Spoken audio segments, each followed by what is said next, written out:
हनुमान जी सीताराम, सीताराम करते रहते हैं, माँ सीता का नाम लेते हैं, ना तो तो ऐसा क्यों कलयुग में कहते हैं कि महिलाएँ पूजा ना करें हनुमान जी की? कौन कहता है ये? ऐसा भ्रम है कि भ्रम नहीं? भ्रम भ्रम भ्रम ये जो कहते हैं मैं मतलब महापुरुषों ने कहा है, मतलब उनके लिए शब्द कहना तो उचित नहीं लगता, ना शब्द कहना चाहिए। 4 वेद हैं, 6 शास्त्र हैं, 18 पुराण हैं, उपनिषद है, मनुस्मृति है, कहीं भी लेख नहीं आता कि महिलाएं हनुमान जी का पूजन नहीं कर सकती या महिलाएं हनुमान जी के मंदिर में नहीं जा सकती। हमें पुराणों को मानना है, वेदों को मानना है, शास्त्रों को मानना है, किसी के कथा कथित बातों में नहीं आना है। किसी ने बहुत पहले किसी महापुरुष ने कह दिया महिलाएं हनुमान जी की पूजा नहीं कर सकती, महिलाएं हनुमान जी के मंदिर में नहीं आती। वही बात चलते चलते आज लोकाचार में फैल चुकी है कि महिलाएं नहीं आ सकती। भैया क्यों नहीं आ सकती? अरे सीता माँ क्या थी? महिला थी, क्या थी? महिला थी महिला ना। थी। अगर सीता माँ हनुमान जी महाराज को छू सकती हैं, सीता माँ हनुमान जी महाराज को के सर पे अपना हाथ से रख के सहला सकती हैं, अगर सीता माँ हनुमान जी को वरदान दे रही सर पे हाथ रख करके, तो आप क्यों नहीं छू सकती हो? हुँ, आप भी तो महिला हैं। हुँ, या जितनी मेरी बहन है, जितनी मेरी माताएं हैं, वो भी तो महिला हैं, वो क्यों नहीं छू सकती हैं? हनुमान जी का जन्म अंजनी माँ के गर्भ से हुआ था। अंजनी माँ भी तो एक औरत है, हुँ, वो भी तो अपने बेटे को छू रही हैं। हुँ, अगर वो छू सकती है तो आप क्यों नहीं छू सकती हो? हुँ। अरे बस इतना हमें ध्यान रखना है कि हनुमान जी को छूना है, या तो आप उनको अपना पुत्र बना लीजिए, उनको अपना पिता बना लीजिए, उनको अपना भाई बना लीजिए, बस ये संबंध बनाइए। हर एक महिला को, हर एक बेटी को, हर एक बहन को हनुमान जी की पूजा करनी चाहिए और खूब पूजा करनी चाहिए। किसी से नहीं डरना, ना किसी की बात को मानना है। आपके हनुमान जी हैं, आप अपने हनुमान जी की जैसे मर्जी वैसे पूजा करो। बस एक छोटा सा नियम रखना है कि हनुमान जी के मंदिर में या तो हनुमान जी को अपना भाई बना के पूजा करिए, या हनुमान जी को अपना पिता बना के पूजा करिए, या हनुमान जी को अपना मतलब अपना पुत्र बना के पूजा करिए जितनी माताएं हैं। लेकिन हनुमान, जैसे हम कृष्ण भगवान को सखा बना लेते हैं बहुत सी महिलाएं, हनुमान जी को सखा नहीं बनाना। बस हनुमान जी से पुत्र का, भाई का रिश्ता बनाइए और खूब पूजा करिए। किसी की बातों को नहीं सुनना है। आप आपके हनुमान जी जैसी मर्जी वैसे पूजा करिए। अ, महाराज जी, हनुमान जी का दिन मंगलवार क्यों कहा जाता है? अब बहुत सारी कथाएं आती हैं। राम जी का जन्म भी मंगलवार को हुआ था, हनुमान जी का जन्म भी मंगलवार को हुआ था, इसलिए लोग कहते हैं कि मंगलवार को हनुमान जी की पूजा विशेष तौर पर की जाती है। पर मैं अक्सर लोगों से कहता हूँ कि क्या बुधवार को हनुमान जी कहीं चले जाते हैं क्या? वही हनुमान जी है। ऐसा नहीं मंगल को बहुत भीड़ है तो मंगल को ना करके बुध को ही आप पूजा कर सकते हो। मैं हनुमान जी का चोला मंगलवार को नहीं चढ़ाता हूँ, बुधवार को चढ़ाता हूँ। मंगलवार को मंदिर में कम से कम कई हजार चोले चढ़ते हैं। बुधवार को कोई नहीं आता चढ़ाने, बुधवार को मैं चढ़ाता हूँ, बढ़िया साफ करके चेला चढ़ा के श्रृंगार करता हूँ। तो ऐसा नहीं कि सिर्फ मंगलवार को पूजा करना चाहिए। हर दिन हनुमान जी का है, हर क्षण हनुमान जी का है, हर क्षण भगवान का। जब मर्जी जैसी मर्जी वैसे पूजा करनी चाहिए।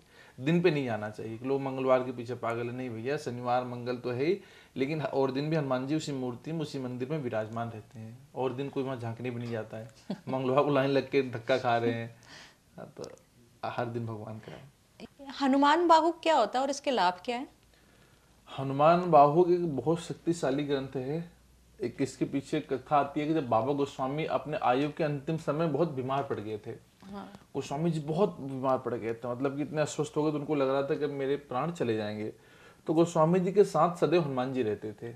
बड़ी बड़ी कथा है, हम लोग राम कथा में इसका चर्चा करते हैं। तो हनुमान जी सदैव गोस्वामी जी के साथ रहते थे। तो हनुमान जी ने बोला कि बाबा आप हनुमान बाहु की रचना करिए। हनुमान बाहु एक ऐसा ग्रंथ है जो रोगों के लिए लड़ता है। अगर आपको शरीर में कोई समस्या है, आप किसी रोग से जूझ रहे हैं, आपको कोई ऐसा बड़ा रोग है जिसका इलाज नहीं है, लाइलाज रोग है, तब हनुमान बाहु का सहारा लीजिए। थोड़ा कठिन है, पढ़ने में समय लगता है, आधा घंटा 25 मिनट लगेगा, लेकिन बहुत शक्तिशाली है वो। उससे आपको रोग से निवारण मिलता है। उसी हनुमान बाहु को लिखने के बाद बाबा गोस्वामी ने उसका पाठ शुरू किया, बाबा गोस्वामी स्वस्थ हो गए थे। तो इसलिए हनुमान बाहु का पाठ, जिसको रोग की समस्या है, जिसको शारीरिक रोग है, मानसिक रोग है, ऐसी कोई रोग है जिसका इलाज नहीं, तो उसको हनुमान बाहु का पाठ करना तो चाहिए। ये आप प्रतिदिन करना चाहिए? प्रतिदिन करना चाहिए। अगर आप प्रतिदिन नहीं कर सकते तो आप शनिवार और मंगलवार को पाठ करिए। अच्छा। आप करिए, पर अगर आपको रोग की समस्या है तो आप अवश्य पाठ करिए तो हनुमान बाहु किस का। समय करें, सुबह या शाम? सुबह करिए, शाम करिए, पर ऐसे सुबह के टाइम नहा धो करके बिना प्रसाद पाए खाली पेट बैठ कर आसन पे लाल कलर का आसन बिछाकर उस पर बैठ करके सामने दीपक जला करके हनुमान बाहु का पाठ करिए सुबह के टाइम और पे। ये हनुमान अष्टक? हनुमान अष्टक संकट मोचन हनुमान अष्टक को हनुमान अष्टक कहा जाता है। श्री संकट मोचन हनुमान अष्टक को हनुमान अष्टक कहा जाता है। अच्छा। हनुमान अष्टक में है 1 2 3 4 5 6 8 8 दोहे, 8 छंद है, दोहे जो 4 लाइन के वो हैं। और इसमें बेसिकली क्या है कि हनुमान अष्टक जो है ये संकट की जब समस्या हो, परेशानी हो, दुख हो, तकलीफ हो, दरिद्रता हो और कोर्ट कचहरी की समस्या हो, तब हनुमान अष्टक का पाठ करके हनुमान जी को रिझाते हैं। हनुमान अष्टक का पाठ उन समस्या उन उस घड़ी में उस क्षण पे किया जाता है हनुमान अष्टक का पाठ। और मैं तो हम सबसे कहता हूँ हनुमान चालीसा और हाँ हनुमान अष्टक का पाठ प्रतिदिन करना चाहिए। छोटे छोटे पाठ ज़्यादा समय लगता है, दोनों को प्रतिदिन करना चाहिए। और बजरंग बाण का पाठ प्रतिदिन कर सकते हैं? बजरंग बाण बड़ा विवादित रहता बड़ा विवादित रहता है। मैं प्राय बजरंग बाण का पाठ प्रतिदिन करने के लिए लोगों को सलाह कम देता हूँ। उसमें क्या है कि हनुमान जी को राम जी की सौगंध दिलाई जाती है, हाँ। और जिस चीज में सौगंध दिलाई जाए वो चीज नहीं करना चाहिए, क्योंकि हनुमान जी इतना दयालु, इतना करुणा निधान है, वो बिना सौगंध के ही हमारी आपकी सारी मनोकामनाएं पूरी कर देते हैं। तो उनको सौगंध दिलाने की क्या आवश्यकता है? अब मान लीजिए कि आप मेरी बात एक बार मैं कहता हूँ तुरंत मान लेती है मेरी बात, तो मैं आपको आपकी माँ की कसम क्यों दूं? जब आप मेरी बात सारी मान ही रहे तो कसम देने की क्या आवश्यकता है? तो कसम में नहीं बांधना चाहिए, भगवान बंध जाते कसम में। तो किसी को, भगवान को नहीं, किसी को कसम में मत बांधो। तो हनुमान बजरंग बाण का पाठ है, बहुत घोर समस्या है, आपको लग रहा है कि बड़ी मुसीबत आ गई, कोई नहीं सुन रहा है, चारों तरफ से समस्या है, उस अवस्था में चमेली का तेल जला करके, चमेली के दीपक का तेल जलाइए और एक बार ही पाठ करिए, 7 बार बैठ के 7 बार पाठ करिए और फिर मत करिए। एक बार हनुमान जी को एक बार सुना दिया, अब उनको जो करना वो अपने आप करेंगे, बार बार मत सुनाइए, बार बार उनको सौगंध मत दीजिए। एक बार बैठ कर 7 बार पाठ करिए, फिर प्रणाम करके हनुमान जी पे छोड़ दीजिए, तो समस्याओं का समाधान निकल जाएगा। महाराज जी, कई बार ऐसा होता है कि लोगों को लगता है कि उन पर किसी ने काला जादू कर दिया है, तंत्र कर दिया है, तो कैसे वो हनुमान जी की पूजा करें कि उनके ये सारे कष्ट खत्म हो जाए? देखिए, तंत्र इस समय वर्तमान में बहुत लोग तंत्रों से परेशान भी हैं। तंत्र, काला जादू, नजर टोटका बहुत लोग करवा देते हैं, क्या कैसे होता है, हम तो बड़े खुद परेशान है कि भैया तंत्र वालों के यहाँ लोग अपना दुख नहीं कम होता, दूसरा दुख खड़ा हो जाता है। तंत्र, भैया जो भी तंत्र वंत्र करते हो ना, मत किया करो, बड़ा बुरा प्रभाव आपके ऊपर पड़ेगा, सामने वाले पे कोई प्रभाव नहीं पड़ता। सामने वाले के लिए हनुमान जी बैठे हैं, उसको ठीक कर देंगे, लेकिन जो ये करता है ना, उसकी जिंदगी बिल्कुल नर्क बन जाती है। कभी किसी के बारे में बुरा सोचा ही मत करो।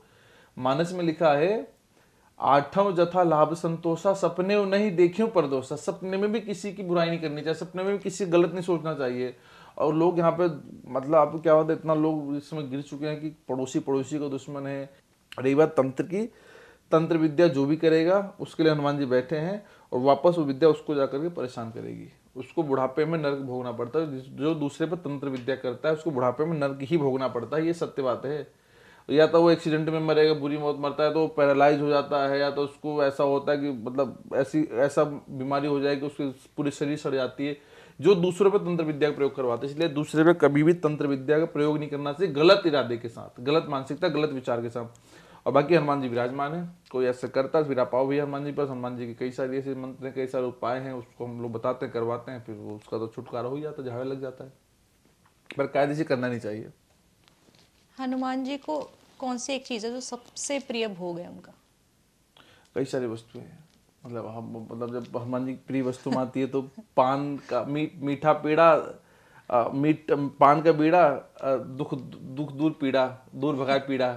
और फिर बूंदी लगाते हैं, लड्डू लगाते हैं, चोला चढ़ाते हैं, सिंदूर चढ़ाते हैं, चमेली के तेल लगाते हैं। सिंदूर बहुत प्रिय हनुमान जी को। सिंदूर के पीछे बड़ी सुंदर कथा आती है, वो मैं आपको सुनाता हूँ। सिंदूर जो है वो हनुमान जी को अति प्रिय है। एक बार हुआ क्या कि माँ जानकी अपने कच्छ में सिंदूर लगा रही थी, मांग पे। हमारी माताएं बहनें लगाती हैं सिंदूर पति के आयु बड़े पति किस लिए। तो हनुमान जी ने देख लिया कि माँ जानकी अपने मस्तक पे कुछ तो लगा रही है। तो हनुमान जी के बोले, मैया आप ये क्या कर रही हैं? तो जानकी माँ बोली कि हनुमान ये सिंदूर है, इसको अपने सर पे लगा रही है। तो हनुमान जी बोले, माँ इसको लगाने से क्या होता है? तो माँ बोली कि हनुमान, सिंदूर को माथे पे लगाने से पति की आयु बढ़ती है। तो हनुमान जी बोले, माँ आप इसको माथे पे लगाएंगे तो राम जी की आयु बढ़ेगी? तो सीता माँ ने बोला, हाँ हनुमान, इससे राम जी की आयु बढ़ेगी। हनुमान जी बोले, ठीक है मैया। इतना बोल के हनुमान जी चले गए, और हनुमान जी गए, पीछे पार्क था, वाटिका थी, वहां पर जाकर ढेर सारा सिंदूर लेकर अपने पूरे शरीर पे लगाने लगे। पूरे शरीर पे ऊपर से नीचे तक सिंदूर लगा लिया। थोड़ी देर बाद राम जी और माँ जानकी वहां से निकल रहे थे, तो राम जी की दृष्टि पड़ी हनुमान जी की ओर, और राम जी ने सीता से बोला, सीता ये हनुमान क्या कर रहा है?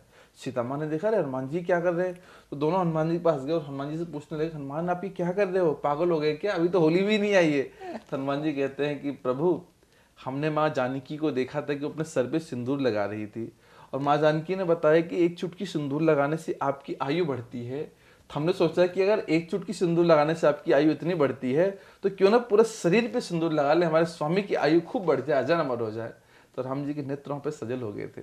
तो राम जी ने बोला कि इतना मेरे से प्रेम करता है हनुमान, तो तुरंत हनुमान जी को गले लगाया और फिर से वरदान दिया कि जो भी भक्त मेरे पास आए या तुम्हारे पास जा करके मेरी पूजा करे, मेरे पास आकर तुम्हारी पूजा करे, उसकी मैं सारी मनोकामनाएं पूरी करूँगा, सदैव उसके ऊपर मेरी कृपा बरसती रहेगी। इसीलिए हनुमान जी को सिंदूर बहुत पसंद है। लोग मंगलवार शनिवार को सिंदूर का चोला चढ़ाते हैं हनुमान जी को, और सबको चढ़ाना भी चाहिए। ये प्रिय वस्तुओं में आती है सिंदूर। तो अब बाकी सिंदूर हमने लगा दिया, वो हनुमान जी ग्रहण कर लिए, बाकी लड्डू उड्डू तो चढ़ा करके फिर हम ही लोग ग्रहण करते हैं। वो तो बस चढ़ाए फॉर्मेलिटी के लिए चढ़ाया जाता है, खाना तो हम लोग को ही है। अच्छा, आपको एक बात और बता, ऐसे हम लोग लड्डू की दुकान पे आते हैं ना, या किसी भी हलवाई की दुकान पे जाएंगे, मिठाई की दुकान पे, कि मंदिर जा रहे हैं तो वो मिठाई ले लेते हैं। तो मिठाई हम अपने पसंद की लेंगे, भगवान की पसंद की नहीं लेते कि ये वाला रसगुल्ला ले लेते हैं।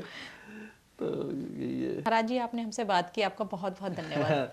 नहीं, आपको बहुत बहुत धन्यवाद, आपने हमको बुलाया। मैं इस पॉडकास्ट के माध्यम से आपको खूब आशीर्वाद देता हूँ, आपके दर्शकों को खूब आशीर्वाद देता हूँ।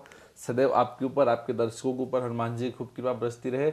अगली बार हम आए, आपको पॉडकास्ट पे व्यूज और सब्सक्राइबर 1 मिलियन से ऊपर, आज हम फिर से 1 मिलियन का सेलिब्रेशन करने आए। ऐसा हमारा आशीर्वाद है, खूब कृपा बरसती रहे, खूब भारत में यश कीर्ति कमाइए, खूब भारत माता का नाम रोशन करिए। जय श्री सीताराम, जय हनुमान जी महाराज, जय भारत माता।